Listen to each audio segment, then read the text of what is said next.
Hello students, class 10th exercise 13.3 question number 6। Question number 6 में क्या है, विमाओं 5.5 सेंटीमीटर गुणा 10 सेंटीमीटर गुणा 3.5 सेंटीमीटर वाला एक घनाभ बनाने के लिए 1.75 सेंटीमीटर व्यास और 2 mm मोटाई वाले कितने चांदी के सिक्के को पिघलाना पड़ेगा। हमारे पास चांदी का सिक्का है एक, उसको पिघलाना है, हमें क्या बनाना है, घनाभ। ठीक है, देखो इस क्वेश्चन को थोड़ा समझते हैं। देखो हमारे पास एक है चांदी का सिक्का। ठीक है, चांदी का सिक्का कुछ इस टाइप से है। ठीक है, हमारे पास क्या है, चांदी का सिक्का।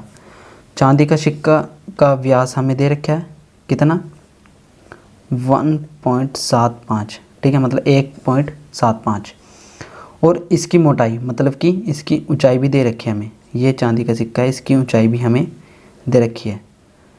अब देखो, जिसका ऊपरी सिरा वृत्ताकार हो और जिसकी ऊंचाई हो वो क्या होता है, बेलन। ठीक है, इसको आप लिख लेना, क्या होता है ये, बेलन। और ऊंचाई कितनी दे रखी है इसकी, मतलब मोटाई को ऊंचाई कहते हैं, ऊंचाई मतलब। ठीक है, तो ये कितनी दे रखी है, 2 mm। अब ये जो चांदी का सिक्का है, ये क्या है हमारे पास, चांदी का सिक्का। चांदी का सिक्का है। चांदी के सिक्के को पिघला कर हमारे पास क्या बनता है, एक घनाभ। घनाभ कैसा होता है, ठीक है, ये घनाभ हमारे पास होता है। ऐसे कितने चांदी के सिक्के लगेंगे पिघला कर जिससे घनाभ बन जाए। ठीक है, ये हमारे पास क्या है, घनाभ। और घनाभ की विमाएं दे रखी है, मतलब कि लंबाई बराबर चौड़ाई बराबर ऊंचाई, तीनों इसकी बराबर होती है। ठीक है, तो हमें एल बी दे रखा है कितना, 5.5 गुणा 10 गुणा 3.5। ठीक है, ये हमें दे रखा है। अब हमें यहाँ पे लिख लेते हैं, माना हमारे पास कितने हैं चांदी के सिक्के, माना चांदी के सिक्के n हैं। ठीक है, कितने हैं, n। अब यहाँ पे हम लिख लेते हैं दिया क्या क्या है इसमें हमारे पास। दिया है बेलन के आकार का है, तो यहाँ पे लिखते हैं चांदी के सिक्के का व्यास कितना दे रखा है हमें, 1.75 सेंटीमीटर। तो त्रिज्या निकल जाएगी इसकी, यहाँ पे त्रिज्या कितनी होती है, व्यास की आधी, तो 1.75/2 सेंटीमीटर। ठीक है, अब व्यास को आप डी से डिनोट कर लें और त्रिज्या को आर से। ठीक है, तो यहाँ पे लिखे चांदी के सिक्के की त्रिज्या। ठीक है, ये बेलन के आकार के होते हैं, तो पता चल गया। अब देखो इसकी ऊंचाई भी दे रखी है, तो यहाँ पे लिखते हैं चांदी के सिक्के की ऊंचाई h से, कैपिटल H से ले लो, कितनी दे रखी है, 2 mm। mm में दे रखी है, सेंटीमीटर में कन्वर्ट करना होगा, मतलब कि 10 से डिवाइड, तो ये सेंटीमीटर में आ जाएगा। 1 mm में नीचे मतलब कि 10 लगा दो आप, सेंटीमीटर में कन्वर्ट हो जाएगा। अब यहाँ पे हमें लिख लेते हैं घनाभ की विमाएं दे रखी हैं, यहाँ पे लिखते हैं घनाभ की विमाएं कितनी दे रखी है, 5.5 सेंटीमीटर गुणा 10 सेंटीमीटर गुणा 3.5 सेंटीमीटर। ठीक है, अब देखो हमें n सिक्के बताने हैं कि कितने पिघलाने पड़ेंगे जो हमारे पास घनाभ बन जाए।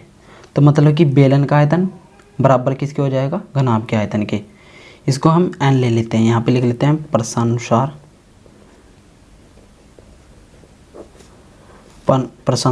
n गुणा चांदी के सिक्के लिखो या बेलन लिख लो, यहाँ पे लिख देते बेलन का आयतन, समझने में आसानी रहेगी। बेलन का आयतन बराबर किसके हो जाएगा, घनाभ के आयतन के। घनाभ का आयतन ठीक है बच्चों। अब यहाँ पे आप देखो कि बेलन का आयतन क्या होता है।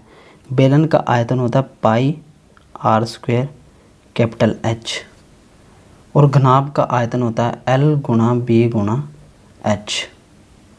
ठीक है, तो एन ऐसे, ये तो एन तो हमें निकालना है, तो यहाँ पे पाई का मान रख लेते हैं 22/7, और आर स्क्वायर कितना है हमारे पास, आर स्क्वायर 1.75/2, आर स्क्वायर तो यहाँ पे 2 बार 1.75/2, और एच कितना है हमारे पास 2/10, मतलब कि सेंटीमीटर में कन्वर्ट करा था हमने, और एल बी कितना है 5.5 × 10 × 3.5। ठीक है, अब यहाँ से देखो पॉइंट हटाया 16 का, पॉइंट हटाया 16 का, 2 से 2 कटा।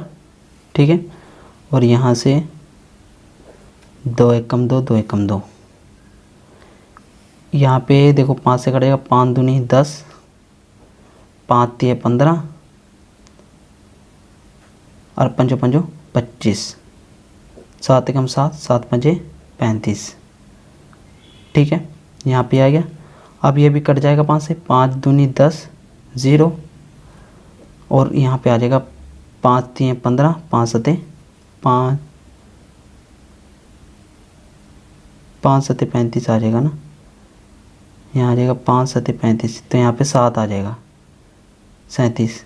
ठीक है, ये 7 से नहीं कटने का, फिर ये 7 से नहीं कटने का, 7 है। ठीक है, अब देखो यहाँ से क्या आ गया हमारे 11 गुना 37 गुना 37, और नीचे बचा यहाँ पे 7 गुना 100, ये कट गया। ठीक है, यहाँ पे आ गया, ये 10 ऐसे ही रह जाएगा, ये नहीं कटने का। ठीक है, यहाँ पे आ जाएगा गुना 20 गुना 10, और यहाँ पे रह गया हमारा 5.5 गुना 10 गुना 3.5। ठीक है, कोई गड़बड़ तो नहीं की हमने, नहीं। देखो बच्चों, इसमें नहीं, थोड़ा यहाँ पे हमने ज़्यादा काट पीट कर दिया, इसको आप ऐसे करो।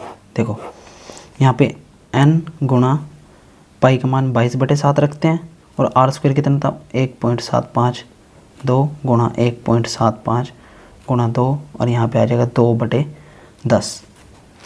ठीक है, यहाँ पे कितना है 2/10, और यहाँ पे नहीं कितना 5.5 गुणा 10 गुणा 3.5।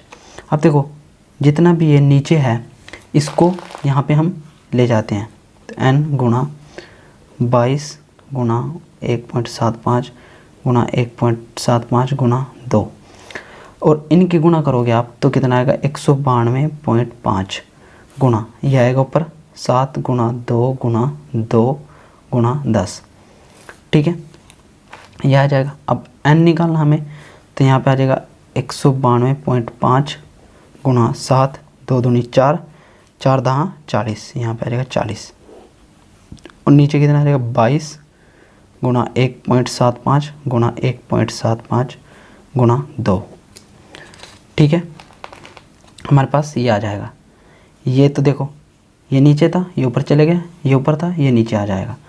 ठीक है, अब देखो यहाँ पे हमारे पास है जो 192.5 गुणा 7 गुणा 40, इनके गुणा करोगे तो आपके पास मिलेगा हमारे पास 53,900। ऊपर की गुणा करोगे, और ऊपर की गुणा करोगे तो ये आएगा।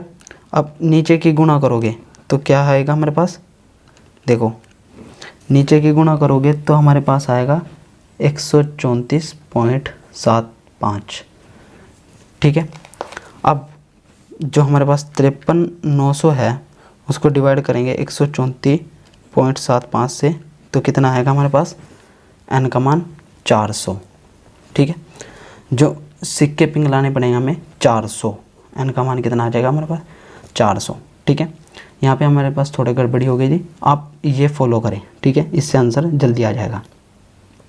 तो यहाँ पे लिख देते हैं हम, जो हमारे पास चांदी के सिक्के थे, चांदी के सिक्के n बराबर 400